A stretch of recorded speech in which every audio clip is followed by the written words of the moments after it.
Hello dears, it's me Anu. Welcome back to my channel. Onam special 8ാമത്തെ വിഭവത്തിലേക്ക് എല്ലാവർക്കും സ്വാഗതം. ഇന്ന് നമ്മൾ ഉണ്ടാക്കാൻ പോകുന്നത് നമ്മുടെ നാടൻ സാമ്പാറാണ്. ഇത് എൻ്റെ അമ്മ തയ്യാറാക്കുന്ന രീതിയിലാണ് ഞാൻ വെക്കുന്നത്. അതുകൊണ്ട് തന്നെ കഷ്ണങ്ങളൊക്കെ മഞ്ഞൾ വെള്ളത്തിൽ ഇട്ട് വെച്ചിട്ടുണ്ട്. ഒരു 1 to 2 മണിക്കൂർ ഇങ്ങനെ വെക്കണം കേട്ടോ. അപ്പം നമുക്ക് ആദ്യം ഒരു സവാള എടുത്തിട്ട് അതൊന്ന് കട്ട് ചെയ്തെടുക്കണം. എങ്ങനെ വേണമെങ്കിലും കട്ട് ചെയ്യാം, കാരണം ഇത് പരിപ്പിൻ്റെ കൂടെ നമുക്ക് വേവിക്കാനുള്ളതാണ്. നിങ്ങൾക്ക് ഇഷ്ടമുള്ള സൈസിൽ കട്ട് ചെയ്യാം കേട്ടോ. അത്തം തുടങ്ങി അന്ന് മുതൽ നമ്മൾ റെസിപ്പീസ് ഇടാൻ തുടങ്ങിയിട്ടുണ്ട്. ഏതെങ്കിലും മിസ്സായി പോയിട്ടുണ്ടെങ്കിൽ അത് കാണണം കേട്ടോ.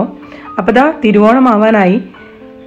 നമ്മൾ സവാള കട്ട് ചെയ്ത് വെച്ചിട്ടുണ്ട്. ഇനി ഒരു 1/2 കപ്പ് പരിപ്പ് എടുത്തിട്ടുണ്ട്. നല്ലതുപോലെ കഴുകി വൃത്തിയാക്കിയ പരിപ്പ് നമുക്ക് കുക്കറിലേക്ക് ഇട്ട് കൊടുക്കാം. അപ്പോൾ പരിപ്പിൻ്റെ കൂട്ടത്തിൽ നമ്മൾ കുറച്ച് വെള്ളവും സവാളയും ഇട്ടിട്ടാണ് ഇതൊന്ന് വേവിച്ചെടുക്കുന്നത്. ഒരു 4 വിസിലിന് വേവിച്ചെടുക്കണം കേട്ടോ, കാരണം പരിപ്പ് നന്നായിട്ട് വെന്തുടയണം.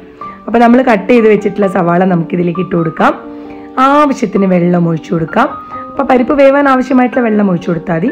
ഇനി ഇതൊന്ന് വേവിച്ചെടുക്കണം. പരിപ്പ് വേവാൻ വെച്ച നേരം കൊണ്ട് നമുക്ക് പച്ചക്കറികളൊക്കെ ഒന്ന് കട്ട് ചെയ്തെടുക്കാം. അപ്പം മഞ്ഞൾ വെള്ളത്തിൽ ഇട്ട് വെച്ച് നല്ലതുപോലെ കഴുകിയെടുത്തതാണ്. ആദ്യം നമുക്ക് വെണ്ട അരിഞ്ഞെടുക്കാം. സാമ്പാറിൽ ഏറ്റവും പ്രധാനപ്പെട്ട ഒരു കാര്യമാണ് വെണ്ട അല്ലേ. അപ്പോൾ വെണ്ടയ്ക്ക് ഇല്ലാതെ സാമ്പാർ തയ്യാറാക്കാൻ പറ്റൂല. അപ്പം വെണ്ട ആവശ്യത്തിന് എടുത്തിട്ടുണ്ട്. ഞാനിവിടെ ഒരു 6 വെണ്ട എടുത്തിട്ടുണ്ട്. ഒരു മീഡിയം സൈസ് വെണ്ടയാണ്. അപ്പോൾ വെണ്ട കട്ട് ചെയ്ത് വെച്ചിട്ടുണ്ട്. ഇനി നമുക്ക് ഇതിലേക്ക് പച്ചക്കായ കട്ട് ചെയ്യാം. അപ്പോൾ സാമ്പാർ തയ്യാറാക്കാൻ നമ്മൾ സാധാരണയായിട്ട് ഞങ്ങളിവിടെ എടുക്കാറുള്ളത് വെണ്ട എടുക്കും, ഇതേപോലെ പച്ചക്കായ എടുക്കും, ഒരു ചെറിയ കഷ്ണം ചേന എടുക്കും, പിന്നെ വഴുതിന, തക്കാളി, ഉരുളക്കിഴങ്ങ്, മുരിങ്ങക്കായ, ഇതൊക്കെയാണ് നമ്മൾ സാധാരണയായിട്ട് എടുക്കാറ്. അപ്പോൾ ഇതൊക്കെ നമ്മൾ നീളൻ കഷ്ണങ്ങളായിട്ടാണ് അരിഞ്ഞെടുക്കുന്നത്. ഇനി നമുക്ക് ക്യാരറ്റ് എടുക്കണം. ഞാൻ ക്യാരറ്റ് നേരത്തെ പറയാൻ വിട്ടുപോയി, പക്ഷേ ക്യാരറ്റ് ഇല്ലാതെ സാമ്പാറില്ലല്ലോ, നിങ്ങൾക്കറിയാലോ. അപ്പം അതും ഇതേപോലെ ആദ്യം ഒന്ന് നീളത്തിൽ കട്ട് ചെയ്തിട്ട് അതിന് നമുക്ക് ഇച്ചിരി വലിയ കഷ്ണങ്ങളായിട്ടൊന്ന് കട്ട് ചെയ്തെടുക്കാം. ശരിക്കും സാമ്പാറൊക്കെ വെക്കാൻ ഈ പച്ചക്കറികൾ ഇങ്ങനെ കട്ട് ചെയ്തെടുക്കേണ്ട ബുദ്ധിമുട്ട് മാത്രമേ ഉള്ളൂ കേട്ടോ. പക്ഷെ സാമ്പാറൊക്കെ കുട്ടികൾക്കാണെങ്കിലും മുതിർന്നവർക്കാണെങ്കിലും ഒരുപോലെ ഇഷ്ടപ്പെടുന്ന ഒരു വിഭവമാണ് നമ്മൾ ഇഡ്ഡലി സാമ്പാർ. ഇത് നല്ല കോമ്പിനേഷനാണ്. ഇവിടെ മക്കൾക്കൊക്കെ ഭയങ്കര ഇഷ്ടമാണ്. ഇനി ഈവൻ ദോശേൻ്റെ കൂടെ നമുക്ക് കഴിക്കാം. ഇനി നമുക്ക് ചെറിയ കഷ്ണം ചേന, ഇത് വളരെ കുഞ്ഞു കഷ്ണമാണ് ഞാൻ എടുത്തിട്ടുള്ളത്. പച്ചക്കറികൾ അധികം ആവാൻ പാടില്ല. അപ്പോൾ ഇതൊക്കെ ആവശ്യത്തിന് എടുക്കുക. ക്യാരറ്റ് ആണെങ്കിൽ 2 ക്യാരറ്റാണ് എടുത്തത്. പച്ചക്കായ ഞാൻ ഒരു എണ്ണ എടുത്തിട്ടുള്ളൂ. അപ്പോൾ അതൊക്കെ നിങ്ങളുടെ ആവശ്യത്തിനനുസരിച്ച് നിങ്ങൾ എടുക്കുക. പച്ചക്കറികൾ അധികമായാൽ സാമ്പാർ കൊഴുത്തു പോവും. അപ്പം ഒക്കെ ആവശ്യത്തിന് ചേർത്താൽ മതി. ഞാൻ വഴുതന, ഒരു വലിയ വഴുതനയും 2 ചെറിയ വഴുതനയാണ് എടുക്കുന്നത്. വഴുതനയൊക്കെ നല്ലതുപോലെ വെന്ത് ഉടഞ്ഞു പോകും കേട്ടോ. അപ്പോൾ അതുകൊണ്ട് കുറച്ച് വീതിയിലുള്ള നീളം കഷ്ണങ്ങളായിട്ട് കട്ട് ചെയ്താൽ മതി. ഇനി നമുക്ക് തക്കാളി ഞാൻ എപ്പോഴും 2 കഷ്ണങ്ങളായിട്ട് ഇതേപോലെ ഇടാറാണ് ചെയ്യുക. തക്കാളിയൊക്കെ വെന്തുടയും നല്ലതുപോലെ. അപ്പം എങ്ങനെ കട്ട് ചെയ്താലും കാര്യമില്ല, അത് വെന്തുടയാനുള്ളതാണ്. ഞാനിവിടെ ഒരു മുഴുവൻ തേങ്ങ ചിരകിയിട്ടുണ്ട്. ഒരു 6-7 വറ്റൽമുളക്, ഒരു 4-5 ചെറിയ ഉള്ളി, ഒരു ചെറിയ കഷ്ണം കായം, ഒരു 4-5 വെളുത്തുള്ളി, കുറച്ച് ഉലുവ, ജീരകം, ഇതൊക്കെ എടുത്ത് വെച്ചിട്ടുണ്ട്. കുറച്ച് കുരുമുളക് മണികളുണ്ട്. പിന്നെ നമുക്ക് ഒരു പിടി മല്ലി ഇതേപോലെ ഒന്ന് കഴുകി വെക്കണം. ഇനി നമ്മളിത് നാടൻ രീതിയിൽ ഉരുളിയിലാണ് തയ്യാറാക്കുന്നത്. ഇതിലേക്ക് ശുദ്ധമായ വെളിച്ചെണ്ണ ഒഴിച്ചു കൊടുക്കുന്നു. എണ്ണ ഒന്ന് ചൂടായി കഴിയുമ്പം ആദ്യം നമുക്ക് കായം ഇട്ട് കൊടുക്കാം. കായം ഇതിൽ കിടന്ന് നല്ലതുപോലെ ഒന്ന് ചൂടാവണം. അത് കഴിഞ്ഞാൽ നമുക്ക് ഇതിലേക്ക് മല്ലി ഇട്ട് കൊടുക്കാം. പച്ച മല്ലിയാണ്. അപ്പോൾ ഈ ഒരു സാമ്പാറിൻ്റെ പ്രത്യേകത എന്ന് പറയുന്നത് നമ്മൾ സാമ്പാർ പൊടി ഇടുന്നില്ല. നമ്മൾ വീട്ടിൽ തന്നെ ഇതിൻ്റെ കാര്യങ്ങൾ അരച്ചെടുക്കാൻ വേണ്ടിയിട്ട് ഈ വെളിച്ചെണ്ണയിലേക്ക് ചേർത്ത് കൊടുക്കുകയാണ്. അപ്പോൾ സാമ്പാർ പൊടിക്ക് പകരമാണ് ഞാൻ ഇതേപോലെ നമ്മൾ പച്ചമല്ലിയൊക്കെ വറുത്തെടുക്കുന്നത്. അപ്പോൾ ആ സാമ്പാറിനൊരു പ്രത്യേക ടേസ്റ്റാണ് കേട്ടോ. ഇവിടെ അമ്മ ഒരിക്കലും സാമ്പാർ പൊടി ഇടാറില്ല. ഇതേപോലെ മല്ലി, മുളകും ഒക്കെ ഇതിൻ്റെ കൂട്ടത്തിൽ ഇട്ടിട്ട് വറുത്തെടുക്കുകയാണ് ചെയ്യാറ്. അപ്പോൾ അതുകൊണ്ട് തന്നെ ഞങ്ങൾക്ക് ഈ സാമ്പാറാണ് ഏറ്റവും ഇഷ്ടം. നമ്മൾ പൊടി സാമ്പാറിന് വേറെ തന്നെ രുചിയാണ്. ഇതാണ് നമ്മുടെ ശരിക്കുള്ള സാമ്പാർ, ഒറിജിനൽ സാമ്പാർ. അപ്പോൾ ഇത് നല്ലതുപോലെ ഒന്ന് പൊട്ടുന്ന ആ ഒരു പരുവമാവുമ്പം നമുക്കിതിലേക്ക് എടുത്തു വെച്ചിട്ടുള്ള ഒരു 7 വലിയ മുളകോളം ഉണ്ട്. അതൊന്ന് ഇട്ട് കൊടുക്കാം. 7-8 മുളകുണ്ട് കേട്ടോ. ഇനി നമ്മൾ എടുത്ത് വെച്ചിട്ടുള്ള ചെറിയ ഉള്ളി, ഒരു പിഞ്ച് ഉലുവ, ഒരു പിഞ്ച് ചെറിയ ജീരകം, ഒരു 4-5 മണി കുരുമുളക്, ഒരു 5 ചുവന്നുള്ളി, ഒരു 4-5 വെളുത്തുള്ളി, ഇതെല്ലാം കൂടെ നമുക്കൊന്ന് വറുത്തെടുക്കണം. അപ്പോൾ തേങ്ങ വറുക്കുകയാണ് നമ്മൾ സാമ്പാറിനേക്കുള്ള. ഇതാണ് ഈ സാമ്പാറിൻ്റെ ഒരു അരപ്പ്. ഓക്കെ, അപ്പം ഇതിലെല്ലാം അടങ്ങിയിട്ടുണ്ട്. അപ്പോൾ ഒരു സാമ്പാർ പൊടിൻ്റെ ആവശ്യമില്ല. ഇതൊന്ന് നല്ലതുപോലെ ഒന്ന് വറുത്തെടുക്കണം. അപ്പോൾ കരിയാൻ പാടില്ല. ഉരുളിയാകുമ്പോൾ പെട്ടെന്ന് വറുത്ത് കിട്ടുള്ളൂ, കാരണം നല്ല ചൂടായി കിടക്കുന്ന ഉരുളിയാണ്. അപ്പോൾ ഇത് കണ്ടോ, ഇതിൻ്റെ കളറൊക്കെ മാറി തേങ്ങ നല്ലതുപോലെ ഡ്രൈ ആയിട്ടുണ്ട്. ഞാൻ വെളിച്ചെണ്ണയൊന്നും അധികം ഒഴിക്കുകയൊന്നും ചെയ്തിട്ടില്ല. ആവശ്യത്തിനുള്ള വെളിച്ചെണ്ണ ഒഴിച്ചിട്ട് ഇതൊന്ന് വറുത്ത് വെച്ചിട്ടുണ്ട്. ഇനി നമുക്കിത് ഇതേപോലെ ഒരു പ്ലേറ്റിലേക്ക് ഒന്ന് തണിയാൻ വെക്കാം. അധികം തണിഞ്ഞ് ആറിപ്പോരുത്.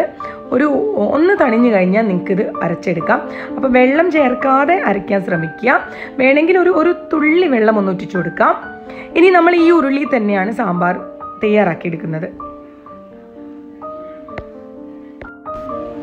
തേങ്ങ നമുക്ക് തണിച്ച് അരച്ചെടുക്കുന്ന സമയം കൊണ്ട് നമ്മുടെ പച്ചക്കറികളൊക്കെ ഒന്ന് വേവിച്ചെടുക്കാം.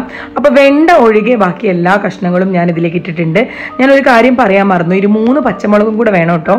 പിന്നെ എല്ലാ പച്ചക്കറിയും ഞാൻ നേരത്തെ പറഞ്ഞ പച്ചക്കറി കഷ്ണങ്ങളൊക്കെ അല്പം വെള്ളം ചേർത്തൊന്ന് വേവിച്ചെടുക്കാം. അപ്പോൾ വെള്ളം എന്ന് പറയുമ്പം ഈ ഒരു ഉരുളിയിൽ പച്ചക്കറീൻ്റെ ഓൾമോസ്റ്റ് ഒരു 3/4 ഭാഗം വെള്ളം. ഇനി ഞാൻ ഇതിലേക്ക് 1 സ്പൂൺ മഞ്ഞൾപ്പൊടിയും 1 സ്പൂൺ മല്ലിപ്പൊടിയും ചേർക്കുന്നുണ്ട്. ഇത് നല്ലതുപോലെ ഒന്ന് മിക്സ് ചെയ്ത് കൊടുക്കുക. അപ്പം മുളക് പൊടി നമ്മൾ തീരെ ചേർക്കുന്നില്ല. അതിന് പകരം നമ്മൾ അരയ്ക്കാൻ വെച്ച തേങ്ങയിൽ വറ്റൽമുളക് ചേർത്തിട്ടുണ്ട്, ചുമന്ന മുളക്. പിന്നെ നമ്മൾ മല്ലിയും കൂടുതലായിട്ട് ഇട്ടതുകൊണ്ട് ഇതിലാകെ 1 സ്പൂൺ മല്ലിപ്പൊടിയെ നമ്മൾ ചേർക്കുന്നുള്ളൂ. അതേപോലെ ആ ഒരു കറിക്ക് ആവശ്യമായിട്ടുള്ള മഞ്ഞൾപ്പൊടി 1 സ്പൂണ്, ആവശ്യത്തിന് ഉപ്പ് ചേർത്ത് കൊടുക്കുക. ഇതിനി നല്ലതുപോലെ വേവണം. നമ്മുടെ പച്ചക്കറികൾ നല്ലതുപോലെ ഒരു 3/4 വേഗമാവുന്ന സമയത്ത് നമുക്കിതിലേക്ക് പുളിവെള്ളം ഒഴിച്ചു കൊടുക്കാനുണ്ട്. അപ്പം നമ്മളെ പച്ചക്കറി ഇങ്ങനെ ഇടയ്ക്കൊന്ന് ഇങ്ങനെ മറച്ചിട്ട് കൊടുക്കണം കേട്ടോ. ഇനി നമുക്കിതിലേക്ക് ഒരു ഉരുളക്കിഴങ്ങ്, വലിയ ഉരുളക്കിഴങ്ങാണ്, അത് ഞാൻ ഇതേപോലെ ഇട്ട് കൊടുക്കുന്നുണ്ട്. ചെറുതാണെങ്കിൽ 2 എണ്ണം ഇട്ട് കൊടുക്കാം. അപ്പോൾ മക്കളെപ്പോഴും സാമ്പാറിൽ തപ്പി നടക്കുന്ന ഒരു കാര്യമാണ് ഉരുളക്കിഴങ്ങ്. അപ്പോൾ ഓവറാകുമ്പോൾ ഒരു വെള്ളം പുളി ചുവ വരും. അപ്പോൾ ഒരു ഉരുളക്കിഴങ്ങ് ഇട്ടാൽ മതി, വലുതാണെങ്കിൽ ഇട്ടോ, ചെറുതാണെങ്കിൽ 2 എണ്ണം. അപ്പോൾ ഇതൊന്ന് നമുക്കൊന്ന് ഇളക്കി കൊടുക്കാം. അപ്പോൾ ഈ മസാല നിങ്ങൾ വിചാരിക്കും ഇപ്പം എന്താ ഇതിന് കളറില്ലാലോ എന്നൊക്കെ, പക്ഷേ ഞാൻ തേങ്ങ അരച്ച് കഴിയുമ്പം നിങ്ങൾക്ക് മനസ്സിലാവും. ഇതിലേക്ക് നമ്മൾ പുളിവെള്ളം ചേർക്കുന്നുണ്ട്. 1 നെല്ലിക്ക വലിപ്പത്തിലുള്ള പുളി എടുത്തിട്ട് കുറച്ച് ചൂടുവെള്ളത്തിൽ അതൊന്ന് പിഴിഞ്ഞെടുത്ത് അതിൻ്റെ വെള്ളമാണ്. അപ്പോൾ അതും കൂടി ഇട്ട് കഴിഞ്ഞു. ഫൈനലി നമ്മൾ ഇതിലേക്ക് വെണ്ട ചേർത്ത് കൊടുക്കുന്നുണ്ട്. അപ്പോൾ വെണ്ടയ്ക്കയും കൂടെ ഒന്ന് വെന്ത് കഴിഞ്ഞാൽ നമ്മൾ അരച്ച് വെച്ചിട്ടുള്ള തേങ്ങ നമുക്ക് ചേർത്ത് കൊടുക്കാം. വെള്ളമൊക്കെ ആവശ്യത്തിനാണ് കേട്ടോ, ഒരുപാട് വെള്ളമായി പോരുത്. അപ്പോൾ ഇതൊന്ന് വേവുന്ന വരെ നമുക്ക് വെയിറ്റ് ചെയ്യാം. ഈ ഒരു സമയം കൊണ്ട് നമ്മളെ പരിപ്പ് നല്ലതുപോലെ വെന്തിട്ടുണ്ട്. അതൊന്ന് നമുക്ക് നല്ലതുപോലെ ഉടച്ചെടുക്കാം. അപ്പോൾ ആ സവാളയും പരിപ്പും ഒക്കെ കൂടെ ഒരുമിച്ചായിട്ടുണ്ട്. ഇത് നമുക്ക് ഇതിലേക്ക് ചേർത്ത് കൊടുക്കാം. വെള്ളം കുറഞ്ഞു പോയി എന്ന് തോന്നുകയാണെങ്കിൽ കുറച്ച് ചൂടുവെള്ളം നിങ്ങൾക്ക് ചേർത്ത് കൊടുക്കാം കേട്ടോ. നമ്മളെല്ലാ കാര്യവും ഇതിൽ ചേർക്കുന്നുണ്ട്. അതുകൊണ്ട് തന്നെ ഈ സാമ്പാറിനൊരു അടിപൊളി സ്മെല്ലാണ്. നിങ്ങൾ ഈ രീതിയിലാണോ തയ്യാറാക്കുക എന്ന് എനിക്കറിയില്ല, പക്ഷേ ഒരു തവണ നിങ്ങൾ ഇതേപോലെ തയ്യാറാക്കി നോക്കിക്കഴിഞ്ഞാൽ പിന്നെ നിങ്ങൾ ഇതുപോലെ വെക്കുള്ളൂ. ഞാൻ ഗ്യാരണ്ടി പറയാണ്, അത്രയ്ക്കും സ്വാദാണ് ഈ ഒരു സാമ്പാറിന്. നല്ല ചൂട് ചോറിൻ്റെ കൂടെ ഇഡ്ഡലി, ദോശ അതിൻ്റെ കൂടെയൊക്കെ നിങ്ങൾക്ക് കഴിക്കാൻ പറ്റും. ഉപ്പൊന്ന് ചെക്ക് ചെയ്യുന്നുണ്ട്, പോരാന്ന് തോന്നുകയാണെങ്കിൽ ഇട്ട് കൊടുക്കാം. എൻ്റെ ഉപ്പ് കറക്റ്റാണ്. അപ്പോൾ ഇതൊന്ന് ഇടയ്ക്കൊന്ന് ഇളക്കി കൊടുക്കണം. അപ്പം വെള്ളം കുറവാണോ എന്ന് നിങ്ങൾ ഇടയ്ക്ക് ചെക്ക് ചെയ്യും വേണം കേട്ടോ. ഇത് കണ്ടോ, നല്ലതുപോലെ കഷ്ണങ്ങളൊക്കെ അതിൽ കിടക്കുന്നുണ്ട്. നമ്മളെ തേങ്ങ വെള്ളം ഇല്ലാതെ അരച്ചെടുത്തിട്ടുണ്ട്. അത് നമുക്കിതിലേക്ക് ചേർത്ത് കൊടുക്കാം. ഫ്ലെയിം ഒന്ന് കുറച്ച് വെക്കുന്നുണ്ട് കേട്ടോ ഞാൻ. ഇത് നല്ലതുപോലെ മിക്സ് ചെയ്യുമ്പോൾ തന്നെ നിങ്ങൾക്ക് അറിയാം ഈ ഒരു സാമ്പാറിൻ്റെ കളറ് മാറുന്നത് നിങ്ങൾക്ക് മനസ്സിലാവും. നാടൻ സാമ്പാറാണ്.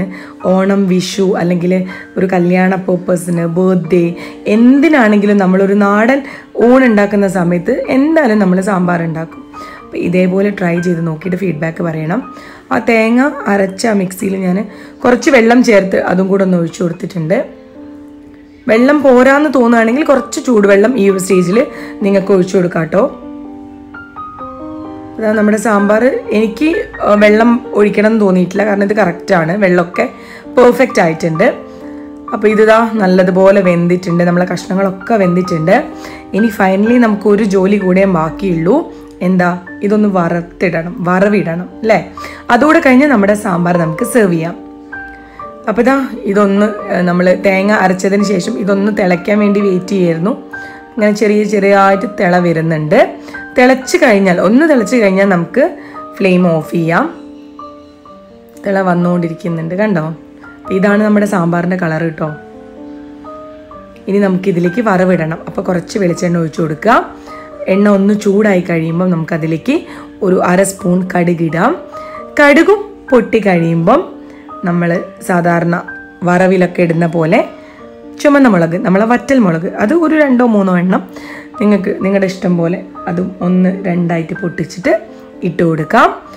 പിന്നെ നമുക്ക് വേണ്ടത് കറിവേപ്പിലയാണ്, നല്ല ശുദ്ധമായ കറിവേപ്പില. കറിവേപ്പില ഞാനിപ്പം ഈ ഒരു ഓണം വിഭവങ്ങളൊക്കെ ചെയ്യാൻ വീട്ടിൽ നിന്ന് തന്നെ പറിക്കാറാണ്. അത് ഇട്ട് കൊടുക്കുന്നു. നമ്മൾ ഈ ഒരു വറവ് നമ്മുടെ സാമ്പാറിലേക്ക് ഒഴിച്ചു കൊടുക്കുകയാണ് ചെയ്യുന്നത്. അപ്പോൾ നമ്മൾ ഈ ഒരു ഓണം സീരീസിൽ നമ്മൾ ഓൾമോസ്റ്റ് 8 വിഭവങ്ങൾ സാമ്പാർ അടക്കം നമ്മൾ ഉണ്ടാക്കി. അപ്പോൾ ഏതെങ്കിലും കാണാൻ വിട്ടുപോയിട്ടുണ്ടെങ്കിൽ അതൊക്കെ ഒന്ന് കണ്ട് നിങ്ങൾ അഭിപ്രായങ്ങൾ കമൻ്റായിട്ട് നിങ്ങൾ രേഖപ്പെടുത്തുക. നമ്മുടെ ചാനൽ ആദ്യമായിട്ട് കാണുന്നവരാണെങ്കിൽ സബ്സ്ക്രൈബ് ചെയ്ത് തൊട്ടടുത്തുള്ള ബെല്ലൈക്കൺ ഒന്ന് പ്രസ് ചെയ്യുക. ഓൾ എനേബിൾ ചെയ്യുക. ഞാൻ അപ്ലോഡ് ചെയ്യുന്ന എല്ലാ വീഡിയോസും നിങ്ങൾക്ക് കിട്ടും. അപ്പം നമ്മുടെ എല്ലാ വ്യൂവേഴ്സിനും അഡ്വാൻസ്ഡ് ഓണം വിഷസ് ഞാൻ അറിയിക്കുകയാണ്. നമ്മുടെ സാമ്പാർ വറവിട്ടതിന് ശേഷം നമ്മൾ ഇളക്കിയിട്ടില്ലായിരുന്നു, അതൊന്ന് ഇളക്കി കൊടുക്കുന്നുണ്ട്. നിങ്ങൾ കാണാൻ സാധിക്കുന്നില്ലേ, നല്ല പെർഫെക്റ്റ് സാമ്പാറാണ്. അപ്പോൾ എല്ലാവർക്കും ഇഷ്ടമായി കാണുമെന്ന് വിശ്വസിക്കുന്നു. ഈ നാളെ നമുക്ക് നല്ല ഒരു അടിപൊളി ഓണവിഭവമായിട്ട് കാണുന്നത് വരേക്കും ബൈ. എല്ലാവരും സേഫ് ആയിട്ടിരിക്കുക. Love you all.